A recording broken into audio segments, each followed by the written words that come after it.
Welcome back to the deep dive. Today we are stepping away from the usual endless social media feeds and the 24-hour news cycle. Oh, yeah, giving the noise a break. Exactly. Yeah. We are taking a trip to a very specific, very quiet, and frankly fascinating corner of the internet.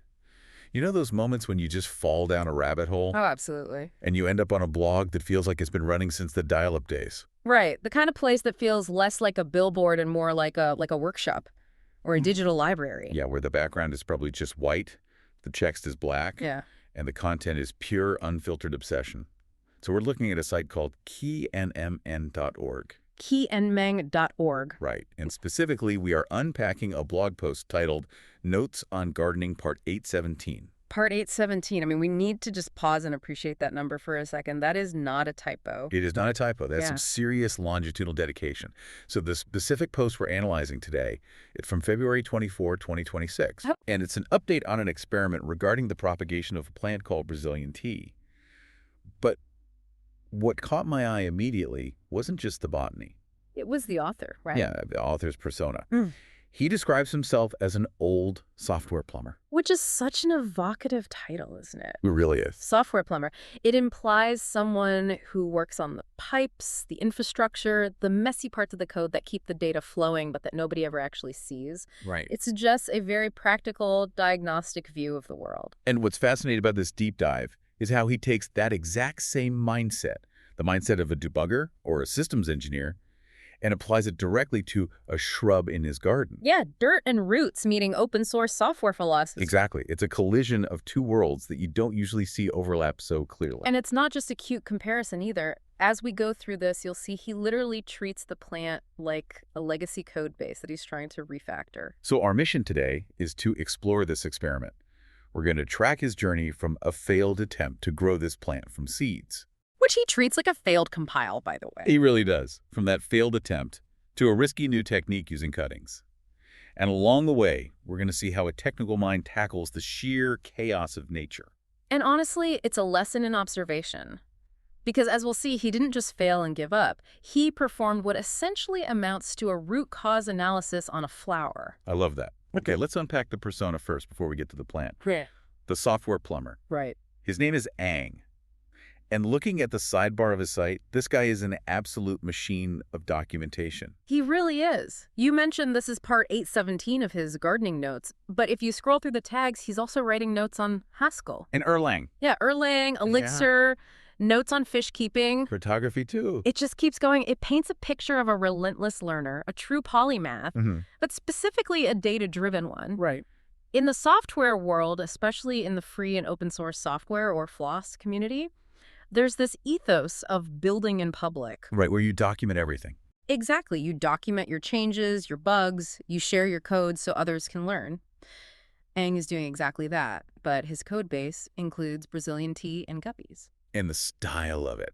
He starts the post with Dear Interweb. That really struck me. It feels almost nostalgic, doesn't it? It does. In 2026, when so much communication is instant and algorithmic, addressing the interweb like a pen pal feels very deliberate. It signals that this is a log. It's a journal entry for anyone who cares to read it. Not an algorithm-chasing status update. Right. And he signs off, yours truly, Ang. It's very classic. It sets a tone of patience. But let's get into the subject of this specific log entry. The plant. Yes, the Brazilian tea plant. Huh. Or Stachytarpheta cayennensis, if we're being fancy about it. Right. What are we actually dealing with here? We are dealing with a survivor. Ang describes it as a hardy perennial shrub, and the dimensions are impressive. He notes it can reach heights of 2 to 2.5 meters. Wow, so that's taller than a standard door frame. Yeah, this is a substantial bush. It's not a little potted succulent on a desk. No. And the key feature he highlights is that it requires little to no maintenance, particularly when growing in the wild. He mentions he's been harvesting them from the wild since his travels last year, and they've just been thriving. So it's big, it's tough, and it basically takes care of itself. Sounds perfect for a busy software plumber. You'd think so. But here's the catch, or, as Ang might call it, the bug in the feature set. The blooms. Ah, yes, the blooms. He points out that the blooms only last for a single day. One day. Just one. You wait for the flower, it pops, and 24 hours later, it's history. And he notes this explicitly as a drawback. He says this might make it less appealing for gardeners who prefer a longer flowering period. Which is an interesting observation because it tells us something about Ang's gardening philosophy. Right. He's not growing this for the aesthetic of a perfectly manicured flower bed that stays pink for 3 months. No, he seems to appreciate it for its mechanics, its resilience. It's almost like admiring a server rack because it has 99% uptime, even if it's just an ugly gray box. Yeah. Precisely. He appreciates the architecture of the plant. But even a hardy plant needs to reproduce, and this is where the trouble started. The previous failure. Exactly. This post is actually a follow-up. Right, he references Part 602, which, again, the fact that he can reference Part 602 and link back to it is wild. It's like checking the version history on a document. Completely. But in that previous attempt, he tried to grow this Brazilian tea from seeds. And it was a total flop. Yeah. Little to no success, he says. Now, a casual gardener might just say bad batch of seeds, or maybe I didn't water it enough. Blame the dirt. Exactly, blame the weather. But Ang analyzes the failure. He takes responsibility. He really does. Yeah. He says it was due to a lack of effort in harvesting, which sounds harsh on himself. It sounds harsh, but it's accurate in a technical sense. Right. He admits he just took the dried inflorescences, the flower clusters, and threw them on the soil. He assumed the code would just run. Exactly. Here is a seed, here is dirt, nature will compile the rest. But he missed a security protocol, so to speak. The bracts. The bracts. He writes, "Little did I aware at the time that the seeds are protected and encased by pointed bracts." Okay, let's pause there because I had to look this up.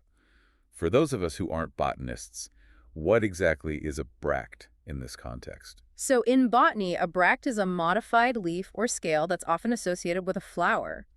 In the case of the Brazilian tea, think of it like a firewall. A firewall. Or maybe a really tough encrypted zip file. The seed is the data you want, but it's physically encased in this pointed, protective leaf structure. So by just throwing the whole cluster on the ground, the seed was trapped inside its own armor. Exactly. It was firewalled. It couldn't physically contact the soil moisture to trigger the growth process. So the plant has this built-in defense mechanism, and Ang realized he didn't have the decryption key. He didn't put in the manual labor to extract the seed from the bract. Right. It's a biological interface issue. The input was incompatible with the system because of that wrapper. And he realized that to make it work, he would have to manually shuck every single seed. Which is incredibly tedious. I love how you're keeping with the tech metaphors, but it really fits his style perfectly. So the seed experiment failed because of a mechanical misunderstanding. Now fast forward to February 2026. He's ready to try again. But he's not going back to seeds. He isn't going to sit there and unzip thousands of files manually. He is pivoting. He's refactoring the entire approach. He's switching to propagation through cuttings. But not just any cuttings.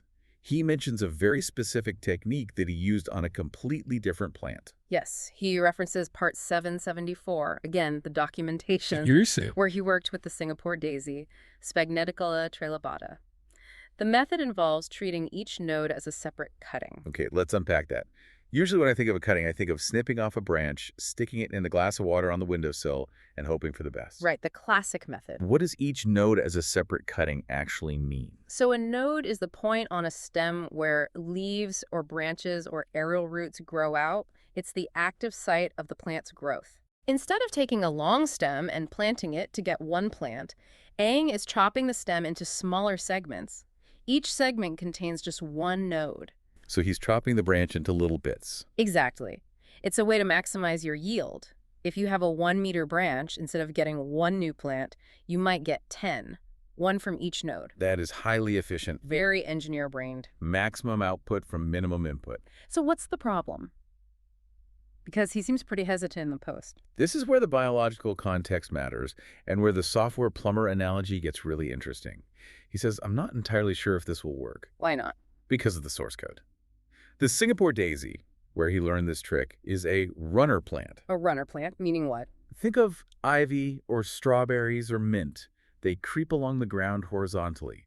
Every time a node touches the dirt, it naturally wants to put down roots. Oh, I see. That's its operating system. Exactly. It's designed to root from nodes easily because it's constantly traveling across the soil. But the Brazilian tea? The Brazilian tea is an upright shrub. It grows vertically. It wants to go up toward the sun, not sideways along the dirt. So its nodes are programmed to produce branches and leaves, not roots. That is exactly it. He's porting a feature from a creeper to a bush, and he honestly doesn't know if it will compile. He writes that specific approach is usually better suited for runner plants. Right. It's a huge gamble. He's betting that the biological drive to survive is strong enough in the Brazilian tea that it will behave like the daisy if he manipulates the environment. He's trying to trick the hardware. Yes. By burying the node, he's hoping the plant goes, oh, I'm in the dark, I'm in soil, I better switch from leaf mode to root mode. But there's a real risk that the cutting just rots. Because it doesn't have that runner plant instinct. And this is what I love about his blog. He's not posting a tutorial saying, here is the perfect way to grow Brazilian tea. He's posting a hypothesis. Right. He's saying, here is my theory, I'm testing it, watch this space. It's the waiting game. He literally ends the post with, we'll see what the results look like in the coming weeks. It's a total cliffhanger. It really is. And it highlights the discipline required here. If you look at the archives on the side of his page, the volume is staggering. In February 2026 alone, he posted 72 times. Wait, can we just circle back to that? 72 times. Yes. In 1 month. Yeah. That is more than twice a day, every single day. It's relentless. And it's not just casual updates, it's notes on Haskell programming part 66, notes on fish keeping part 202. He is documenting his entire intellectual life. It makes you wonder how he has time to actually do the gardening or the coding if he's writing about it this much. Right. But I suspect, knowing this type of personality, the writing is part of the doing. No, so. For Ang, if it's not documented, it didn't happen. It's about building that external memory. Think about the resilience that shows. Yeah. He fails at seeds in part 602. He doesn't quit. He waits. He observes. He learns a trick from a daisy in part 774. He applies it to the tea in part 817. It's a continuous loop of learning. Exactly. It really is the hacker spirit. You don't just use the software. You tinker with it. You break it. Yeah. You fix it. And apparently you do the exact same thing with your shrubbery. And crucially, you share the results with the interweb. You contribute to the knowledge base. So bringing this back to the Brazilian tea, we have a plant that is tough, wild, and hides its seeds behind a firewall. Right. We have a gardener who failed once because he underestimated that firewall. And now he's trying a cross-platform hack, treating a vertical shrub like a horizontal creeper, hoping to trick it into rooting. That sums it up perfectly. And whether it works or not, the value is in the experiment itself. It makes me look at my own houseplants a little differently, to be honest. Yeah. Maybe I shouldn't just be watering them. I should be A/B testing them. Just don't refactor them too hard, or you might end up with compost. Fair point. But there is a bigger takeaway here for everyone listening, even if you don't have green thumb at all. It's about how we solve problems. I think so. It's about the transferability of knowledge. Ang took a solution from one domain, the Singapore daisy, and applied it to a problem in another domain. You know, the conditions weren't a perfect match. Exactly. It's lateral thinking. And it's about observation. He realized why the seeds failed. He didn't just accept the failure. Right, he looked for the mechanism behind it, the bracts. How often do we fail at something and just say, well, it didn't work, without looking for the equivalent of the bracts? That hidden barrier we just completely missed. Exactly. And having the courage to say, I don't know if this new method will work, but I'm going to document the attempt anyway. Yours truly, Ang. I really hope it works out for him. I want to see part 818 or 820 where he shows off a thriving row of Brazilian tea cuttings. Me too. Though knowing Ang, if it fails, part 818 will be an even more detailed analysis of why it failed. Oh, absolutely. He'll probably dissect the rotting stem to see exactly where the cellular breakdown happened, and honestly, that might be even more valuable than a success. True. Success is great, but failure is data. Precisely. And in the world of the software plumber, data is everything. So as we wrap up this deep dive into the garden of a software plumber, I want to leave you with a thought. Ang is taking a rule that works for a runner plant. Something that moves fast and low. Right. And he's applying it to a shrub, something that stands tall and still. A bold move. A true cross-context application. It is. And it makes me wonder, where in your own life are you applying a rule that worked perfectly in one context to a situation where it might not fit? Are you trying to treat a vertical problem with a horizontal solution? Yeah. Maybe you're applying a quick fix patch to a long-term architectural problem in your own life. It's a great question to ask yourself. And more importantly, is it time to check if that code is actually compiling? Or if you need to go back to the logs and find a totally new way to propagate your ideas? Check your nodes, everyone. Thanks for joining us on the deep dive. We'll catch you next time. Till the next post.